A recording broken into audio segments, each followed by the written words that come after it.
Senhor presidente, boa noite. Não gostaria de estar fazendo esse pronunciamento hoje, mas acabo de receber a notícia que a ministra Rosa Weber acaba de liberar a ação do julgamento que trata sobre a descriminalização do aborto, ou leia-se, traduz-se, a matança de crianças no ventre até 3 meses. Eu quero mandar um recado aqui para a ministra, e acredito que estarei falando aqui pela voz de milhões de brasileiros, de que chega a ser desprezível uma mulher se prestar a deixar um legado para o nosso país de morte.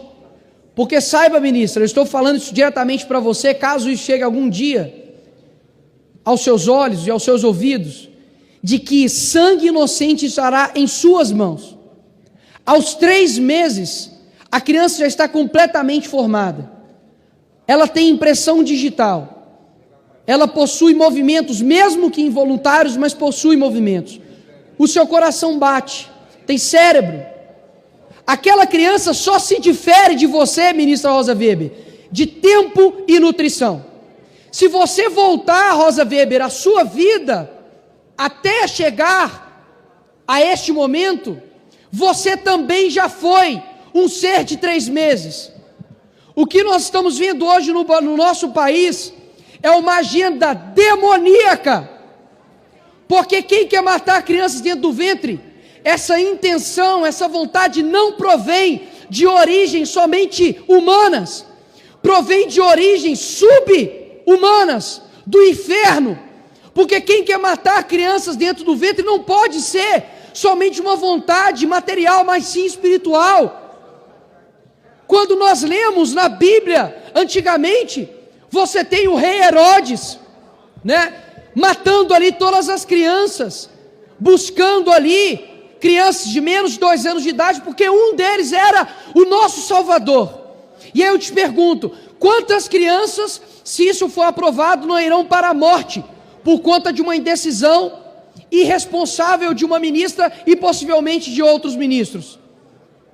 A nossa juventude, as nossas crianças, elas têm que ter vida e não morte. O envolto, a barriga da mulher, o ventre dela, não foi feito para ser um sepulcro, mas foi feito para ser um local de vida.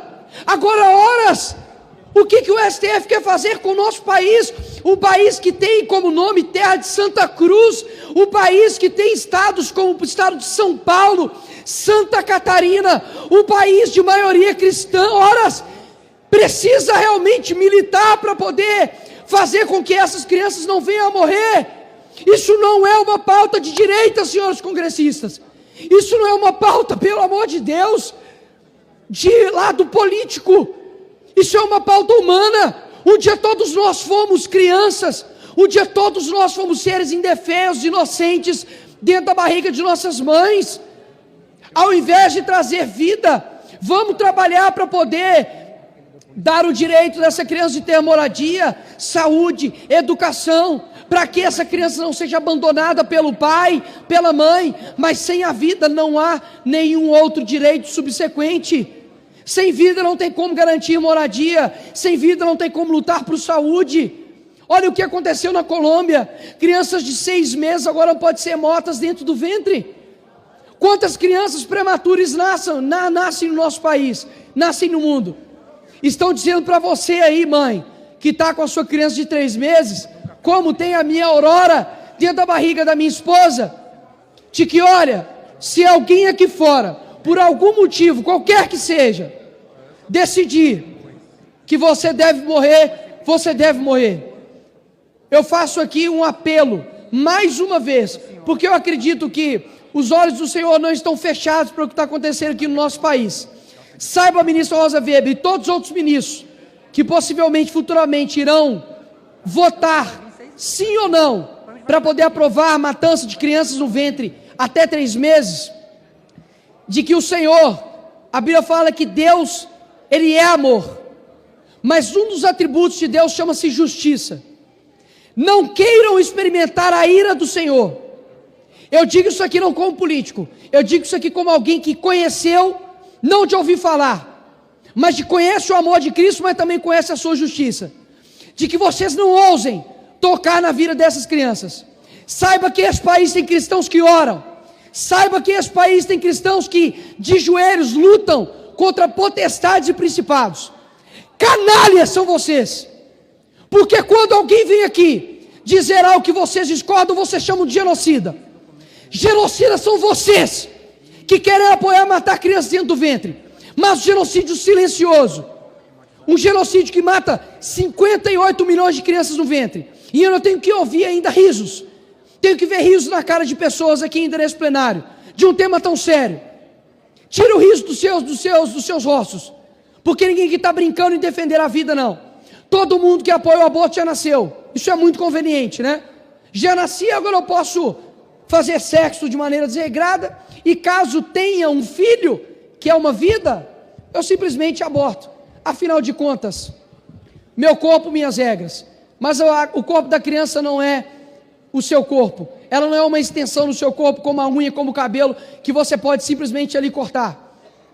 Temos que não por pautas políticas, mas por uma questão de vida, defender a vida dessas crianças que possivelmente possam ser mortas por conta de uma canetada de uma ministra e de vários ministros. Cristiano Ronaldo, o Chaves, Steve Jobs, não teriam feito tudo isso que nós conhecemos como gols, como fazer você sorrir, ou até mesmo inventar o iPhone, caso alguém teria matado eles ali no ventre. E há também uma pessoa que um dia chegou no ouvido de uma moça e disse para ela: olha, aborte a sua filha, porque você é pobre, você é mãe muito nova e você nunca vai poder cuidar dessa criança da maneira correta. E essa mãe que ouviu esse conselho chama-se Dona Basília, famosa minha avó. E quem estava ali dentro daquele útero chama-se minha mãe. Se a minha avó tivesse dado ouvido a essa pessoa, hoje possivelmente, claro, né, minha mãe não existiria, assim bem como eu também não existiria, minhas irmãs não existiriam, e eu não teria a dádiva da vida, que é poder falar.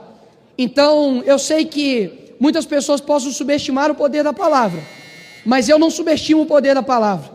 Eu acredito que a palavra ela convence, eu acredito que a palavra ela possa confortar, e a palavra possa chegar no coração mais contrito, e mais pesado, e mais gelado, e mais de pedra que sejam desses ministros.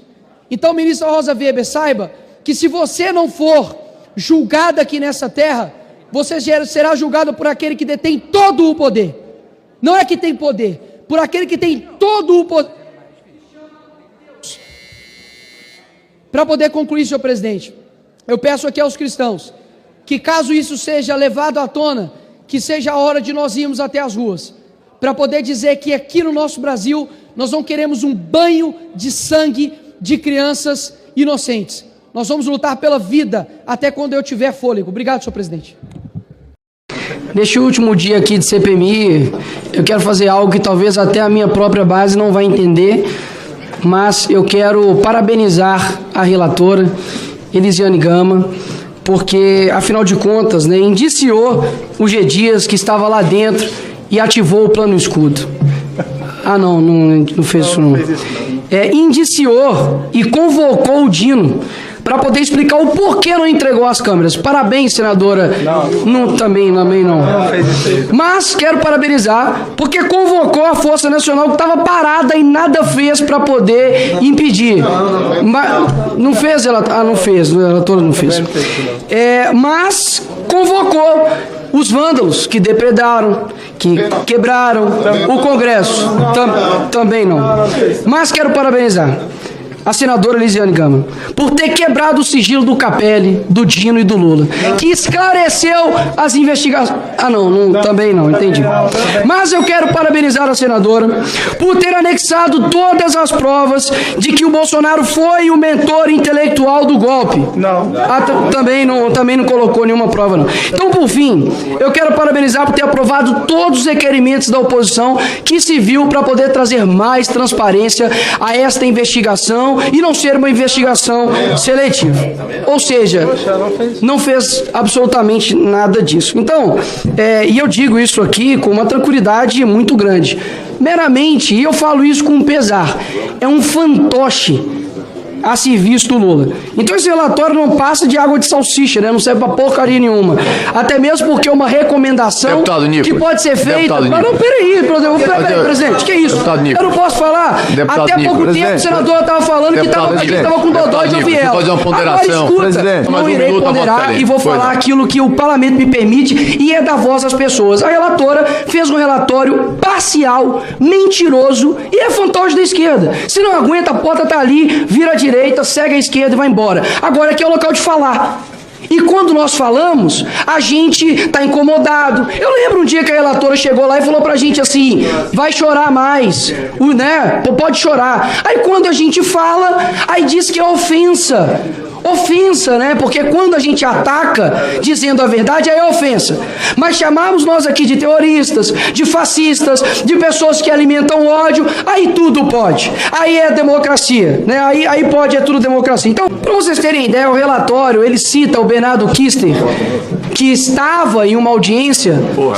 Sabe aonde ele estava, senador Magno Malta? Em lua de mel, lá no Egito. Ele não participou nem presencialmente, nem remotamente. Se essa for uma mentira feita num pó menor desse, algo pequeno, imagina umas questões grandes e de fato importantes.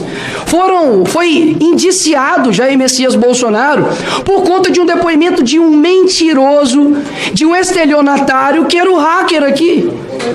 Mas, se a fala dele pode ser levada em consideração para indiciar uma pessoa, então a fala dele com relação às urnas eletrônicas e a insegurança do processo eleitoral também tem que ser apurado.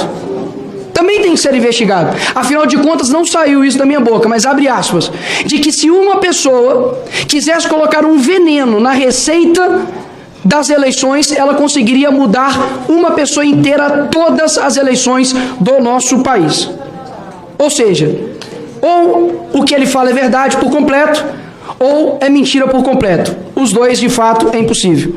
Trouxeram aqui os financiadores do golpe, que foi Argino Bedin, um senhor de 72 anos, com diabetes, e que estava aqui completamente,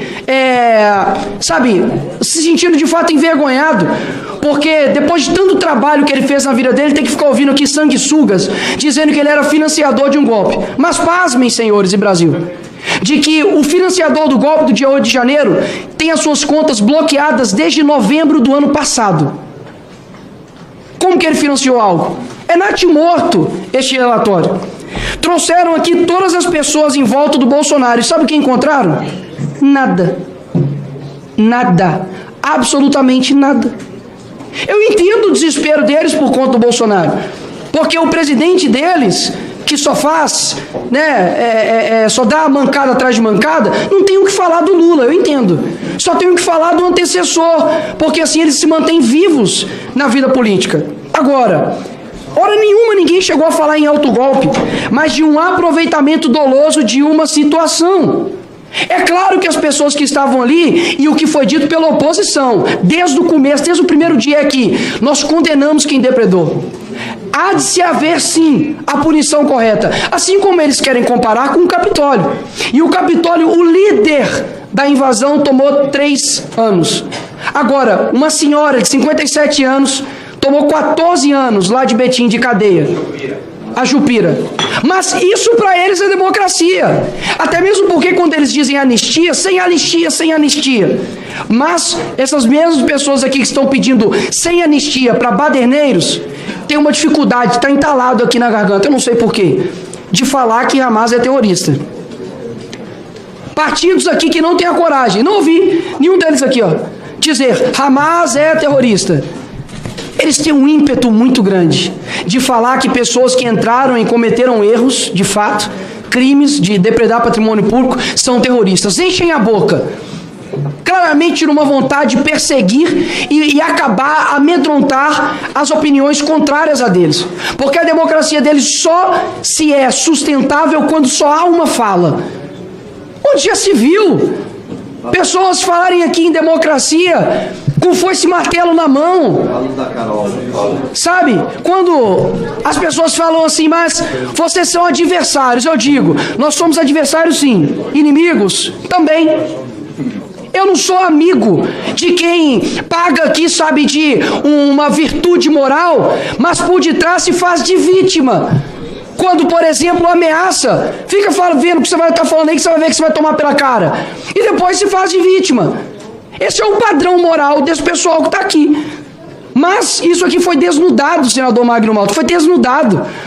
Porque quando foi se abrir essa CPMI aqui, nenhum deles assinaram. Eu vi senador hoje falando aqui que eu nunca vi a cara dela. Não sabia nem quem parabenizar, porque eu não conheço nem quem é o presidente, nem quem é a relatora. Parabenizou tipo genérico, porque nem aqui estava. Pessoas que não assinaram aqui se colocaram como a CPMI do golpe. Na verdade, eu chamo essa CPMI da verdade. Foi demonstrado quem é quem aqui. Pessoas que se usaram, né, do nome do presidente Bolsonaro para poder se eleger, e agora é uma contumaz defensora da democracia e contra o Bolsonaro. A cara não treme. Mas 2026 está aí, é por isso que a raiva. Porque teve um deputado aqui anteriormente que disse assim: foi indiciado na CPMI do Covid, foi indiciado na CPMI do golpe, e mais uma pode se pedir fantástico. E daqui a pouco, em 2026, retorna a ser presidente. É isso que vai acontecer.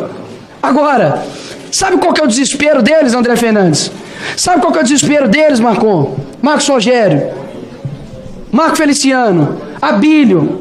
Sabe qual que é o desespero deles, delegado Ramagem? É que só tem 10 meses que a gente está aqui. A gente só começou. A vontade deles é de acabar com a gente. Ah, se eu pudesse colocar esse menino, essa criança, na cadeia, se eu pudesse caçar esse menino pela democracia. Ah, se eu pudesse, né, senadora Damares?